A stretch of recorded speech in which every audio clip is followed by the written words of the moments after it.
Namaskar and welcome to Insight. I am Charu Karthikeyan. In this edition of Insight, we take a look at the legacy of Netaji Subhash Chandra Bose, whose 118th birth anniversary the nation is observing today. Netaji was born in 1897 on the 23rd of January in Cuttack, which is in modern Orissa. He was Congress president for a very brief while, and he had a very significant role to play in the Indian national movement, in the independence struggle. But of course, as far as the modern interpretation of the Indian independence struggle is concerned, Netaji's legacy is not often discussed. In this edition of Insight, we'll be trying to take a look at those chapters of Indian history in which Netaji could have had a significant contribution. We'll be trying to understand what were the ideas that he brought to the independence struggle. Of course, Netaji is also widely remembered for the mystery over his disappearance, whether he died or not in a plane crash in 1941. That has always remained a mystery, in spite of successive governments having appointed various committees and commissions to probe his death. At least 14 of the files related to his death are still believed to be confidential. They're still believed to be classified. And joining me in the studio today is a very distinguished panel of experts. KG Suresh, editor and senior fellow with the Vivekananda International Foundation. Brigadier R.S. Chekara, a well-known strategic expert and executive vice president of the Netaji Subhash Bose INA Trust. Lieutenant General Utpal Bhattacharya, also a well-known strategic analyst. Mr. Suresh, I would like to begin with you. Ever since Netaji has been a subject of discussion or coverage by the press only when this controversy around his mysterious disappearance, when it comes about the various committees and the commissions that were set up, about the files that still remain to be classified. So under these headlines, his actual contribution sometimes gets neglected. Not much discussion often takes place. So when we talk about Netaji Subhash Chandra Bose's legacy to the independence movement, what are the first things that come to your mind? To begin with, Charu, I must compliment channels like Lok Sabha TV and Doordarshan News for having taken the initiative of remembering in the first place Netaji Bose, which has not been done over the last so many years. To begin with, that is the humble recognition that we as Indians and patriotic Indians, we can do. Secondly, very importantly, we have to see that the result of the Indian independence movement, that is the Indian independence, was not the outcome of a single movement alone. We need to interpret history. Unfortunately, history has been interpreted in such a way as if India won its independence only through one particular method, whereas there were many factors, whether it is the peaceful struggle led by Mahatma Gandhi or the resistance put up by people like Netaji Bose, people like Shahid-e-Azam Bhagat Singh, Chandrasekhar Azad, as also the revolt by the naval ratings, as also the diminution and the dilution of British power post-World War. All this contributed to India's independence. To say that it was only due to one factor or one particular organization would be doing injustice to history. Right. So we have to, that is one legacy we have to remember. We have always seen, been shown Netaji as somebody who was at odds with Mahatma Gandhi. This is again contrary to facts. Certainly, yes, following the defeat of the Mahatma Gandhi's nominee, Patabi Sitaramaiah, there were sharp differences, following which, particularly on the ideological path, the attitude towards the British, the strategy, because Netaji at the end of the day was a strategician. But we have to remember one thing, that he has always held Gandhiji and even Nehru in the highest esteem. Let's not forget that in Manipur, when the Japanese, the so-called Japanese, it was not certainly specifically a Japanese invasion. It was by the nationalist forces also. They had a very important role. The brigades were Nehru Brigade and Gandhi Brigade. It was Netaji Bose who, for the first time, referred to Mahatma Gandhi as the father of the nation. It was he who coined slogans like Jai Hind. So his contributions are immense. You see, so we need to look at it from that point of view also. Very importantly, we have always again tried to some sections, unfortunately, try to interpret Netaji as somebody who, you know, was or who worked with the Nazis and the fascists. You see, that was for a tactical reason, but his commitments were clear. He was inspired by the Bhagavad Gita and the Swami Vivekananda. He was one person who has his sympathies and support for the, despite his disillusionment or reservations with the Russians. He was really anguished when he, saw the German armies invading Russia. Yeah. He did not like it. So, whether it is Germans, whether it is the Japanese, you would see that his objective was the independence of India. For them, he was never a pawn, as is sought to be portrayed by some sections in history. No, he was not. Rather, he was a strategy. He was as a strategy. As a strategy, he sought their cooperation, or even he used them. You can say. To the extent that his only objective was the independence of India and nothing else. He was very clear. And he never wavered from and his vision was certainly, he believed in socialist authoritarianism for a few years for India, for a few decades. That is a personal belief. But then he was never anybody's agent, as was sought to be portrayed in history over the years.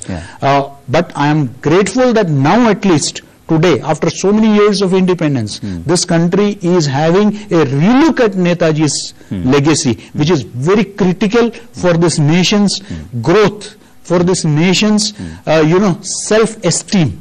And I'm really glad that you have also taken this initiative. My compliments. Okay, thank you. Dr. Lakshmi, we commanded that even today, one of our territories which was under INA, of course, how much of control they had, that's something to beat. But that was one territory which was freed. And that is Andaman and Nicobar Island. It was named Swadesh and Swaraj Islands. A substantial part of Manipur state also. Swadesh and Swaraj by the national Indian tricolor was first. I am particularly referring to Andaman and Nicobar. Why even today it is called Andaman and Nicobar, though it has nothing to do with that area. Why it is a continuation of that British legacy. Netaji had named it Swadesh and Swaraj. Why we don't even today, why don't we call it by those names? I don't understand, simply don't understand. Why this continuation of the, we have two eminent army officers sitting with me. It may not be, they have their regimental loyalties and all that. Sometimes some of the army officers do get a little, offended, but I always maintain that our army should have been re-christened, renamed as the Indian National Army. Because that would have been a continuance of a great patriotic tradition, a great patriotic legacy. That would have given it, the kind of sense of nationalism. I'm not saying by far ours is the most nationalist army in the world.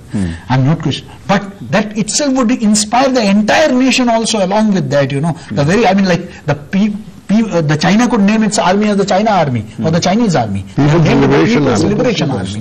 Why we could not have, renamed the independent India, should have made it that legacy should not have been a defunct force. It should have been a continuation of that Indian National Army. Please remember, it was a trial of 3 people belonging to different religions.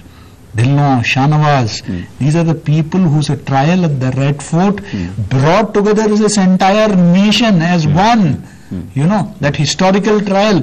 So, it played a critical role even after the, what do you call, the elimination or whatever the British called of the INA. Despite that, it continued. I think that this legacy we have to continue and it has to be in our, otherwise what has happened, Charu, is that I am not saying by any means I am underestimating or underassessing the contribution of the Indian National Congress or their role in the freedom struggle. No.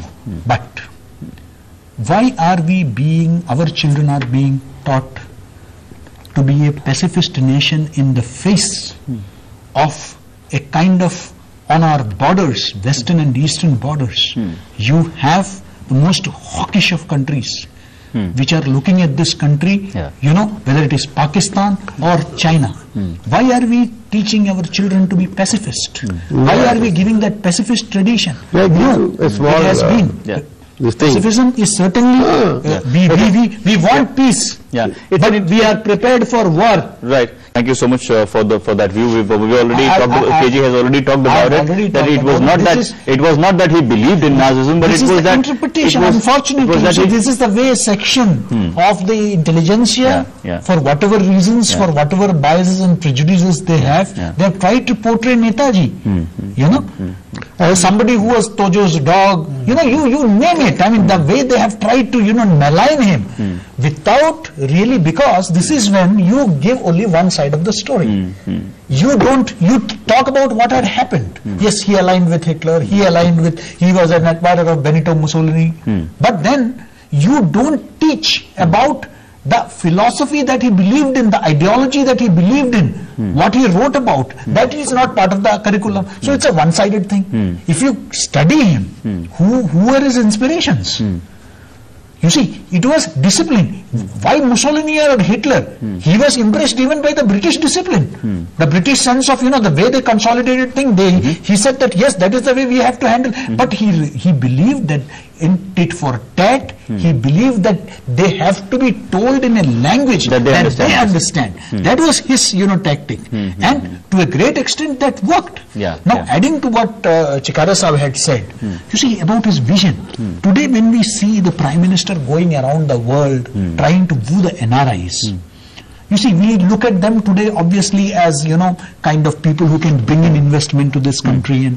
But it was Netaji Bose who first realized the potential of the vast Indian diaspora, you know, and they became a part and parcel of the Indian freedom struggle. Whether it is the Legion in Germany where he went, you had 3,000 of them who, you know, willingly shifted their loyalties to Netaji and were willing to die for the country.